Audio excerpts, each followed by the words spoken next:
global insurance company general account assets are bigger than global central bank balance sheets. Think about that for a second. Think about how huge a pot of money that is and how significant it is that this storied firm has decided to start allocating into Bitcoin. It may be small, but the fact that it exists is huge. Welcome back to The Breakdown with me, NLW. It's a daily podcast on macro, Bitcoin, and the big picture power shifts remaking our world. The Breakdown is sponsored by Crypto.com, Nexo.io, and Level, and produced and distributed by CoinDesk. What's going on, guys? It is Friday, December 11th, and today we are discussing why a famed 169-year-old insurance company just bought 100 million in Bitcoin. First up, however, let's do the brief. First on the brief today, a vaccine has been approved, but jobless claims are way up. So let's check in on the most important narrative trade of the year, the vaccine information trade. A key FDA advisory panel has voted to endorse the Pfizer and BioNTech COVID-19 vaccine. They say that the benefits outweigh the risks for people 16 or older. The vote was 17-4, and this paves the way for the FDA to greenlight distribution of this vaccine. This is likely to happen as early as today, Friday, December 11th. President Trump, of course, in his usual style, nugged them for moving too slow, calling the FDA a big old slow turtle, but it seems like there is a vaccine on the horizon for real. This is a good thing because we had the twin news yesterday with that of a sharp rise in U.S. jobless claims. Initial jobless claims climbed by 137,000 claims this week to 853,000 total new claims. This is the highest number since September and continues a trend. Claims had been between 700,000 and 800,000 since mid-October before jumping last week. Now, of course, this only makes sense as we see the return of partial lockdowns and also voluntary reductions in business activities as COVID-19 cases swell. In other words, this vaccine can't come soon enough. Next up on the brief today, Zuckerberg's antitrust troubles. On Wednesday, the FTC and more than 40 states accused Facebook of acquiring companies to illegally kill competition. What's more, they called for the harshest punishment to have deals like Instagram and WhatsApp unwound and essentially spun out into their own companies again. This is harsher than the Google antitrust suit we saw a couple months ago, which stopped short of demanding that Google be split up. So why, you might ask, does this matter? And I think the reality is that anti-big tech is one of very few bipartisan issues, although the reasons why conservatives and liberals in the US don't like big tech vary wildly. Everyone agrees that they have too much power. This matters in crypto because the narrative, particularly around stablecoins, is also getting swirled up in this big tech animosity. A lot of the tension that you feel in things like the Stable Act stem, I believe, from a broader sense that these private institutions, particularly tech institutions, have too much power relative to governments. And the fact that the first time most legislators heard about a stablecoin was Facebook's Libra certainly doesn't help. This is going to be a long, drawn-out battle, but it will be important to watch.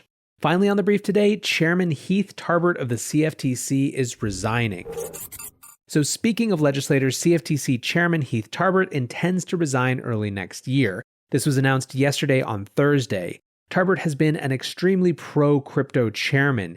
He even mentioned in his statement about leaving office that Ether was declared a commodity during his time as chair.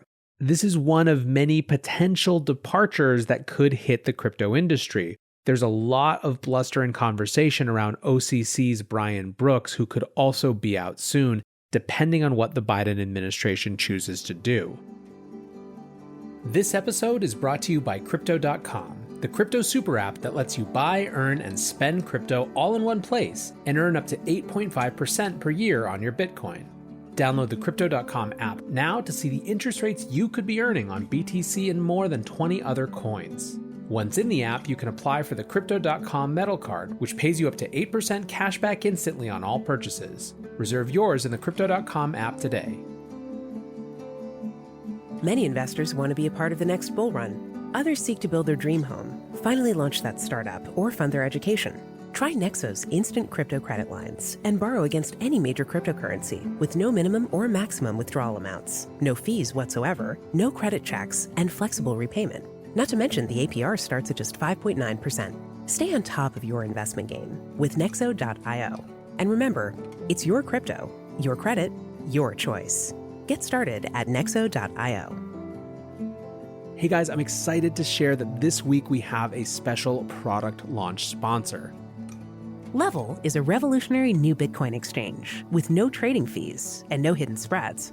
With the free Level mobile app, you can trade Bitcoin, Litecoin, and Ether, hodl your coins in a secure multi-signature wallet, and spend cash from your crypto with a debit card. Level checking accounts are FDIC insured up to $250,000. And CoinDesk has partnered with the new exchange to give our listeners a free month of premium service. So when you sign up, use the promo code CoinDesk or just visit level.co/CoinDesk. That's lvl.co/CoinDesk to get started today. Let's move over to our main conversation about why an insurance company founded in 1851 just bought $100 million in Bitcoin. Last month, I welcomed Robbie Gutman of the New York Digital Investments Group, or Nydig, to the show. Nydig, as we pointed out then, has quietly built one of the largest institutional Bitcoin businesses in the space, as well as helping their parent Stone Ridge Holdings Group invest tens of millions in Bitcoin as their primary treasury asset. Since that interview, Nydig has been absolutely moving. Over Thanksgiving, news broke that Nydig had raised $150 million across two funds to invest in crypto. Fund 1 was a $50 million fund to invest entirely in Bitcoin and is the firm's latest offering for a group of institutional clients who are long BTC. Nydig Digital Asset Funds 2 raised $100 million, and it's less clear what that mandate was. But even more interesting than the size of these two funds is the fact that they only have 3 investors total. 2 for the Bitcoin fund and just 1 for that big $100 million Digital Asset Fund 2. In short, these funds are testimony to the size of the new institutional whales coming into the space. Then, just earlier this week, news broke of the hire of Patrick Sells, the former chief innovation officer at Quantic Bank. His remit with Nydig is to help them develop custody execution financing and AML/KYC compliance for banks in a white label offering. As you'll hear about on tomorrow's show, the Bitcoin banking battle is heating up, and Nydig is getting in there by offering white label services to banks who want to compete. But yesterday, news broke of something that is, I believe, from a narrative standpoint, even bigger. Massachusetts Mutual Life Insurance, better known as MassMutual, is 1, taking a $5 million stake in Nydig, and 2, making a $100 million investment in Bitcoin, facilitated, of course, by Nydig. As part of the announcement, it was also revealed that Nydig has $2.3 billion in assets under management. So why is this significant? First, it is another piece of evidence confirming this narrative of institutionalization that has been driving Bitcoin's rally.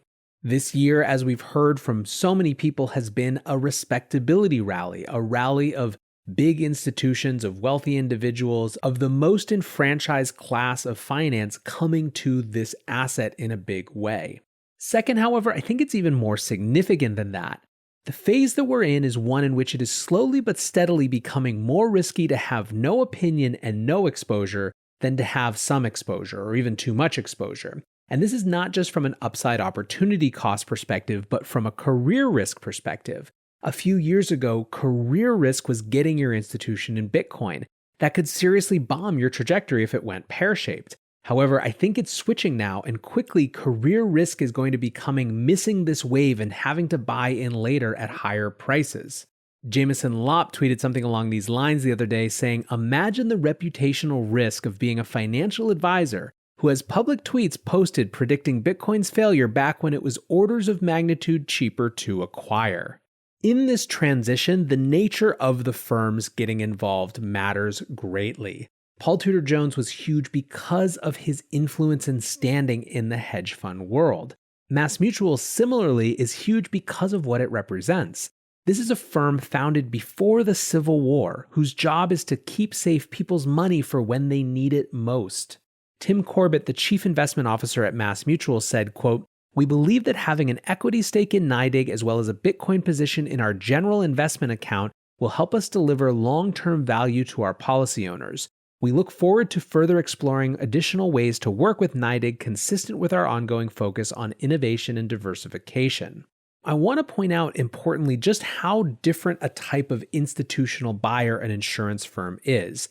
I was chatting about this with Adam Bloomberg from Interaxis, who has direct experience in this industry, and this is how he put it, and I thought this summed it up really well. MassMutual investing in Bitcoin is different than MicroStrategy. First, Mass is an insurance company, which means they have their reserve requirements. This has to be in very low-risk assets, usually government debt.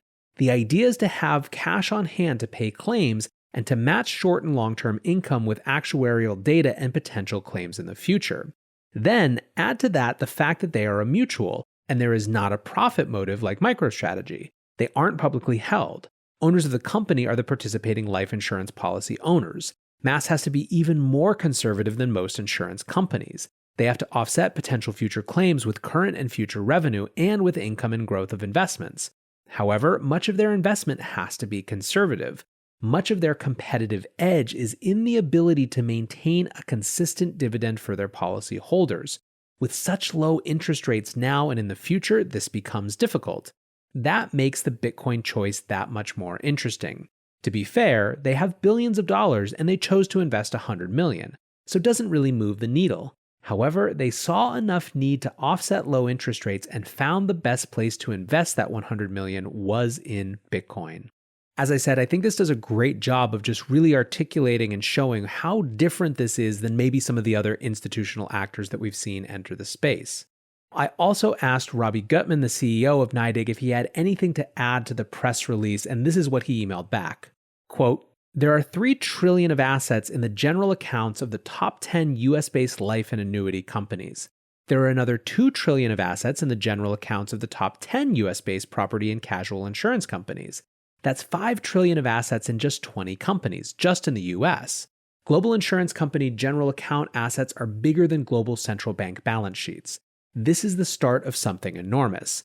Not only is this asset pool gigantic, but they are some of the most sacred assets in the world. These companies protect our loved ones in their most critical times of need. I couldn't be more impressed by the team at MassMutual. Their long-term view and willingness to think outside the box is among the best in the industry, and the diligence process they ran was extremely thorough and another big validation of our platform. The equity investment comes at the same time as the announcement of our bank solutions business, where we are working with financial institutions to help them bring Bitcoin products to their customers. We couldn't be more excited about the opportunities to innovate with bold, thoughtful partners like MassMutual. So 2 quick things following up from that. First, I want to point out just a quick note about this bank solutions business. There is clearly an accelerating battle for Bitcoin banking. This is something that actually is going to be the topic of the weekly recap tomorrow. And Nydig is very clearly making a play with these white label services, and really it suggests that they're going to be a big contender there. The second point, though, I want to go back to Robbie's statement. Global insurance company general account assets are bigger than global central bank balance sheets. Think about that for a second. Think about how huge a pot of money that is, and how significant it is that this storied firm has decided to start allocating into Bitcoin. It may be small, but the fact that it exists is huge, which gets me to my final point. There is finally the question of precedent. Other people I've spoken to with proximity to the insurance agency have suggested that other firms like New York Life, Star, and Allegheny have done similar arrangements in terms of size and structure with Nydig, leading some to wonder if Bitcoin-denominated life insurance and annuities might not be far off. Imagine for a moment that you could get insurance claims paid in Bitcoin. This may not be crazy for long. Anyways, guys, this is a pretty exciting moment, I think, and maybe even more significant than a lot of us are giving it credit for. I have a feeling that because the price of Bitcoin is off just a little bit, and because we've had a veritable barrage of these institutional announcements, that what makes this one different may be flying just a little under the radar. So I hope that this show helps give you my perspective on it, the perspective of some other folks who are more proximate to the insurance industry, and I appreciate you listening as always. If you like this show, please go throw a rating and review on Apple. It really makes a difference. And until tomorrow, guys, be safe and take care of each other. Peace.